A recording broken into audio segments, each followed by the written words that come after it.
name is Jacob. I'm from Rinsed. I'll be your host and moderator today. We have a great conversation planned about all things social ads for car washes. I'm joined by Jordan Gregory, marketing director at Luv Car Wash, and Austin Esecson, CEO and co-founder at Rinsed. Thank you both for being here. Jordan and Austin, can you introduce yourself and tell us how you got into the car wash industry? My name's Jordan. I'm the marketing director here for Luv Car Wash. And honestly, how I got in inside of the industry, I think it just kind of fell into my lap. One day looking for a new career path, and I pursued the car wash industry, and I haven't looked back 2 years later. So I've enjoyed every minute of being in it, and I look forward to being in it for many years to come. Great. Thanks, Jordan. Yeah, I'm Austin, co-founder and CEO here at Rinsed. I was originally in private equity, and that's where I first looked at the car wash space. Just got really excited about what the transition to subscription was doing to this industry, what that meant in terms of growth, both for operators and just a better product for the end consumer. Saw like a car wash doing 200 cars an hour and just really wanted to be, part of this industry. So started Rinsed, I guess, 4.5 years ago. And now we're in about 2,500 car washes around the country. All right, thank you both for being here. And note to the audience that there will be a Q&A at the end of the conversation, so you can feel free to submit your questions at any time through the chat feature, and then we'll try to get to those at the end. Okay, let's hop right in.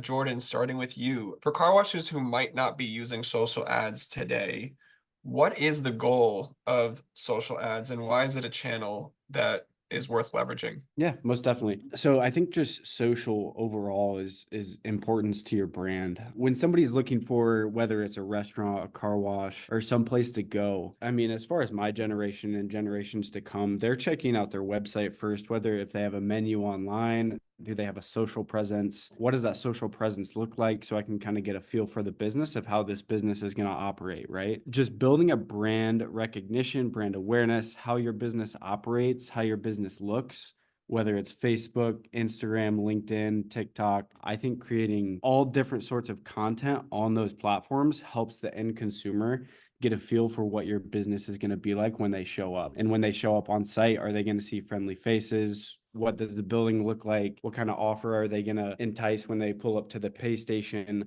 But at the end of the day, we want those people who are viewing our content online to show up at the car wash, experience the tunnel, experience the wash, and experience all the benefits that come with using your wash. So I think driving traffic is number one main goal for all social ads in the car wash space here. And just quick follow-up there, Jordan, what channels is Love currently using for advertising on social? Sure. Yeah. So we use pretty much all the top forms. I mean, Facebook, Instagram, LinkedIn, TikTok. And we've dabbled in different ones like Nextdoor. And then obviously it's not necessarily a social channel, but your Google pages obviously is very important.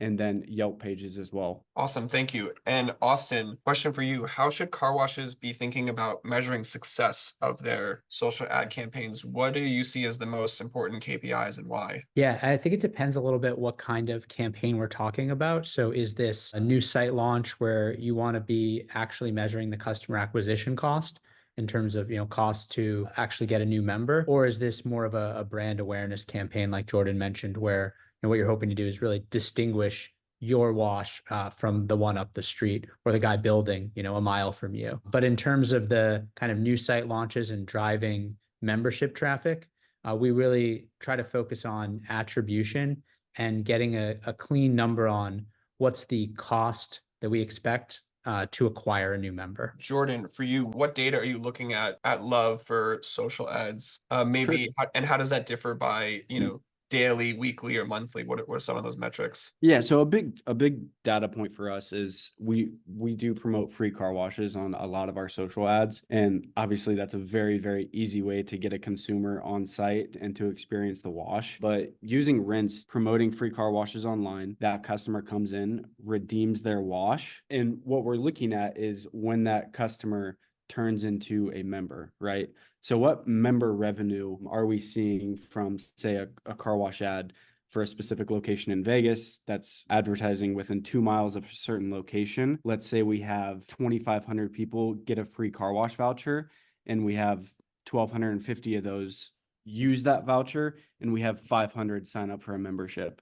Those are the kind of data points that we're looking at. So membership revenue versus free car wash vouchers. Okay, great, thanks. And follow up for you, Jordan. What's one of the biggest challenges that you've experienced with social ads at Love at your time there? I wouldn't necessarily say it's a challenge, but I think it's something we're focusing on 2024. But we're a lot of car washes. I know it's easy to run free car wash ads, and that's an easy way to get the consumer on site. But I think we're gearing towards to switch our presence to, hey, what are the benefits of this wash? How can we help this consumer with their car needs, with their car cleanliness in their everyday life? Instead of a free car wash ad promoting the benefits of our car wash, how does this protect my large asset in my life? Because a lot of people spend a lot of money on their cars. So we want to promote our benefits in the tunnel, in the vacuum lot. What equipment do we have for them? Instead of just a free car wash ad, getting them on site with the benefits. I think that's a great point and brings up another good conversation around free washes, because I know that's a tactic that a lot of car washes use to sort of drive traffic. Austin, what's your take on giving away free washes? What's a good way to do it? Maybe what's too much? How do you think about that? Yeah, well, first I'd say even if the wash is free, you kind of want to make sure that you're getting something in return in terms of that customer contact information. So we do see people who, have a really successful launch in terms of volume of free washes given away, but they don't actually have any way to follow up with those customers and then follow up with them about, brand specific things like Jordan mentioned around the additional value that a car wash membership can drive. So first I'd say, when you're giving away free car washes, make sure you have that information collection.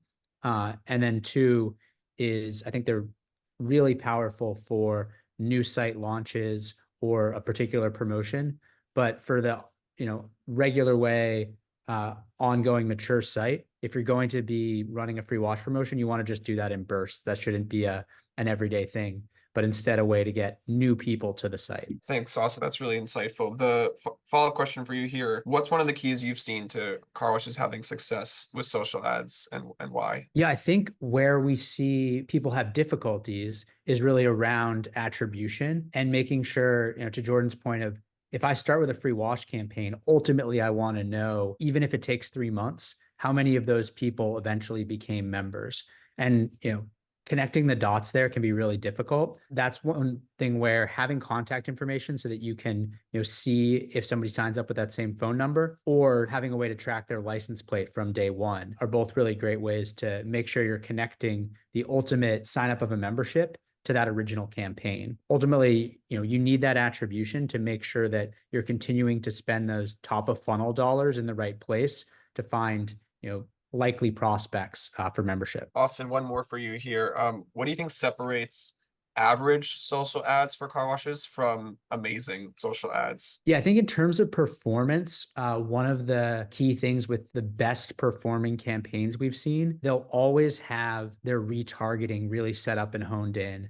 And specifically that means making sure that their Google and Facebook audiences, if somebody interacts with your brand, they're much more likely to be, fed another ad until they actually hit that next phase of the conversion, which is typically that free wash. So making sure those are set up on everything from your actual landing page that's distributing the free wash, your car wash website, as well as any sort of like checkout and promotions you have. Really make sure that those high intent buyers, you're not letting them slip through the cracks. Nice. And Jordan, question for you. For car washes who want to start using social advertising, but might not have a marketing team or dedicated marketing resources, what's some advice on how to get started simply? I mean, not only social ads. I mean, don't think of it that you have to put money behind everything, but organic posting goes a very, very long way. So don't forget about your main feed when you're thinking about LinkedIn, Instagram, and Facebook. So the more consistent you can be on your social media, and if somebody's visiting your social or your Instagram and sees that you haven't posted since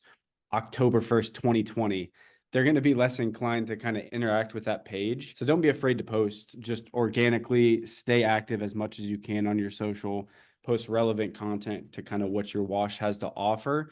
People love seeing people. So if they see a friendly face at a wash, they're going to be really likely to interact with that person in a much more positive way when they see them on social media and then they see them in real life coming up to that pay station or as a loader. But as far as just social media ads, I mean, in this day and age, you can almost YouTube anything, right? So if you if you have trouble setting up Facebook ads, Instagram ads, Google ads, I would highly recommend going to YouTube, putting yourself through like a little starter course. If you don't have a marketing team, I would highly recommend just sitting down, taking 20-30 minutes out of your day and learning how to do it. I think anybody can learn how to do Facebook ads. It's not that complicated. Facebook honestly walks you step by step on how to run a successful campaign. That's really helpful. Thanks, Jordan. Austin, a question for you here. Thinking about, we're in 2024 now, right? So what's one way car washers could start leveraging social ads that they might not be doing today? Yeah, I mean, I think a great one is it doesn't always have to be about converting someone to a member. I think there's a huge opportunity to just, engage with people who have interacted with your brand, try to get them to come more often. We're seeing an increasing focus on the retail customer and trying to, roll out kind of retail loyalty programs. And I think social is a terrific place to promote those. And I think Jordan made a great point around, because we're living in this world day to day, I think sometimes we can be a little too focused on some of the like technical aspects of the wash, whereas the customer, what they're going to see is that salesperson, that greeter, and making sure that it's the people behind your brand that are really like featured on the social post, as opposed to maybe the newest chemistry that might go over the heads of a lot of the regular retail consumers who are only seeing you every couple months. And then Jordan, you touched on this earlier, but as far as like building brand online and leveraging social ads, what's Love's kind of brand strategy when it comes to leveraging social ads? Yeah, so social ads and just social media in general, creating like a brand credibility is what we're all about. And Austin kind of touched on it too, but it's honestly comes down to all about the people that are at your site, that essay that they're going to interact with, or sales advisor, whoever is at your pay station. That is how we're going to build brand credibility, is people talking to people, that conversation, that GM talking to the member, and not only just letting them go through the gate, but interacting with them in the vacuum lot as well. Aside from that, but building brand credibility on social media is showcasing those people that are actually on site and just showing what your site has to offer, and that's different from the guy down the street. And engagement is everything too. If somebody's commenting on your Instagram or Facebook post, it's crucial that you're responding to those types of people, because it goes a long way for them to stick around, to be a member, and they're like, oh wow, my car wash actually cares about me. I'm going to show up a little bit more. Small things go a long way like that, like a comment back on social. Okay, so thanks both. We've got a bunch of questions from the audience, which we're going to try to get through as many as we can. I'm not sure we have time for all of them. We have one question here that's actually about outside of social advertising. Jordan, I'll start with you for, non-digital channels or just billboards or radio, TV.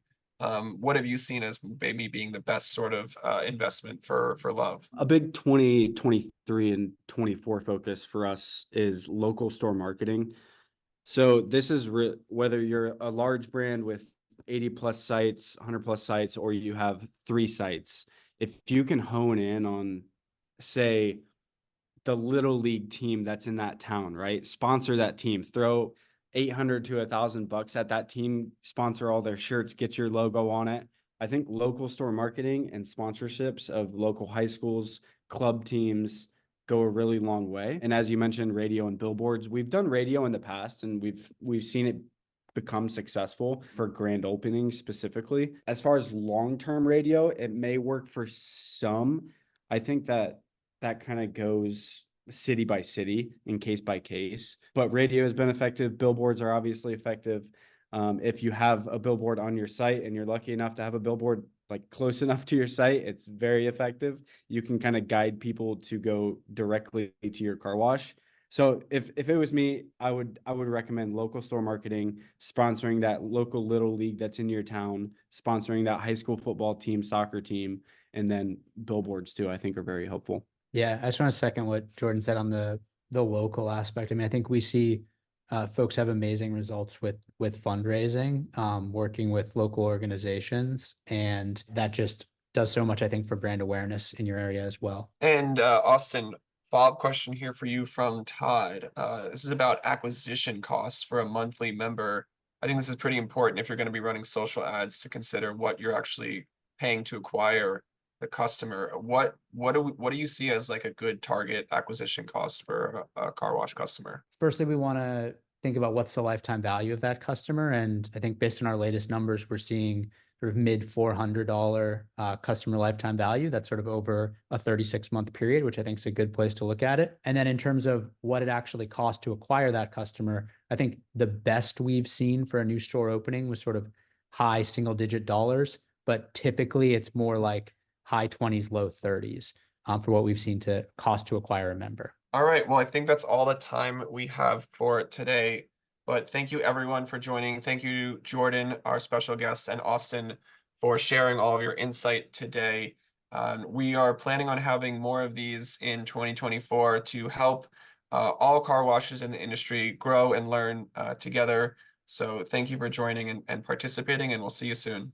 Yeah, Jacob, one more thing if Yeah, attendees please. are still on. Some of the QAs, if you guys didn't answer, I'm on LinkedIn. Feel free to connect and message me some questions too. I'm more than happy to Q&A on LinkedIn as well. So Thank you, Jordan. That's really nice. Thanks everyone for joining, and we'll see you soon. Thanks, everyone. Thanks again, Jordan.